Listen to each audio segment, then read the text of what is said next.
All right, let's dive into a really fascinating story about magic, some serious betrayal, and the long, winding road back to justice. Today, we're talking about the Princess of the Night. But first, let me ask you something.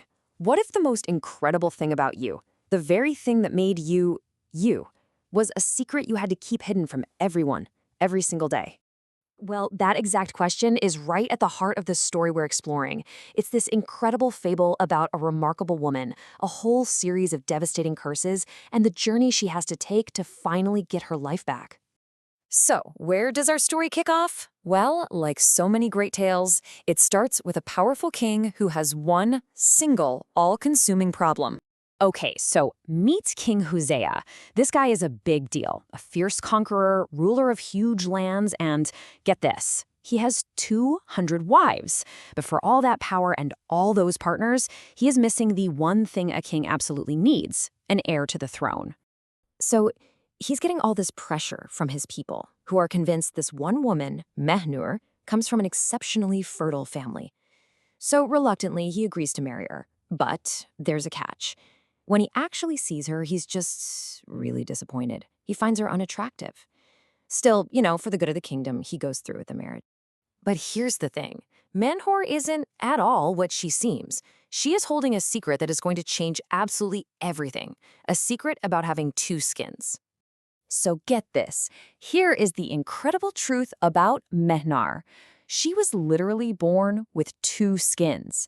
During the day, she wears this plain, ugly outer skin, which gets her nothing but scorn from the other wives. But at night, she takes it off, and underneath, she reveals her true, breathtaking beauty, a beauty that secretly, completely captivates the king. Of course, a secret that big, it's not going to stay hidden for long. The king's senior wife, a woman named Liba, finds out the truth. And this is where we see how envy, especially in the close quarters of a royal court, can just curdle into something truly dangerous. Liba isn't just surprised. She is completely consumed by a jealousy so intense, it's about to kick off a terrible chain of events. So what happens when you get jealousy like that? Well, it escalates into this awful, cruel cycle of betrayal, and it's all powered by some seriously wicked magic. Liba's got this wicked little routine down. It's simple, it's repeatable, and it is pure evil. She goes to a local witch, bribes her with gold, and gets a magic potion designed to make the king completely forget Mehnor even exists. It's a cruel pattern she's going to use again and again. And the fallout from this jealousy, it is just devastating. The moment Mehnur gives the king his long-awaited son, Liba's rage just explodes. She uses another potion, this time to make the king believe his own child is a threat, and he casts the baby into the river.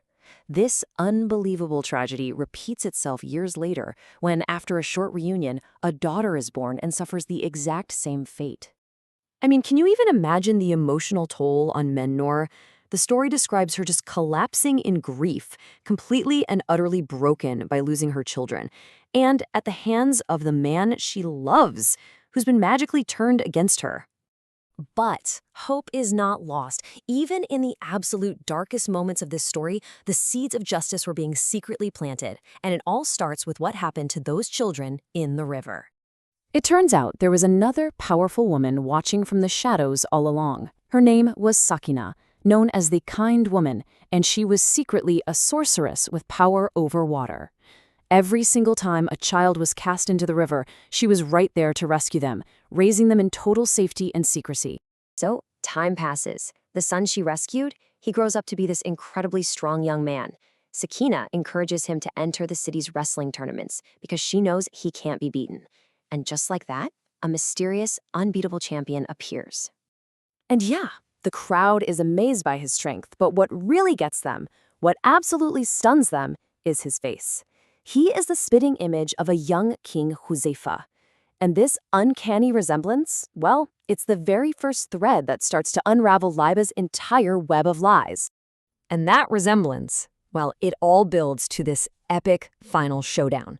But this isn't going to be a simple battle of strength. Oh no, this is going to be a trial for the entire kingdom, orchestrated by the champion himself. So he's won the tournament, he's got the king's admiration, And then he makes this one simple but brilliant request.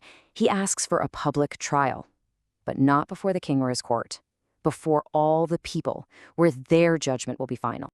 His strategy is just pure genius. He doesn't go in there pointing fingers or making accusations. He just asks questions. He brings out his beautiful sister and asks the crowd, "Is she not worthy?" And they roar back, "She's worthy to be the king's own daughter." Then he presents his mother, Menur, in all her beauty, and asks again, and the people shout that she would be the best wife for the king. And once he has the people's verdict, once they're on his side, boom, the champion reveals everything.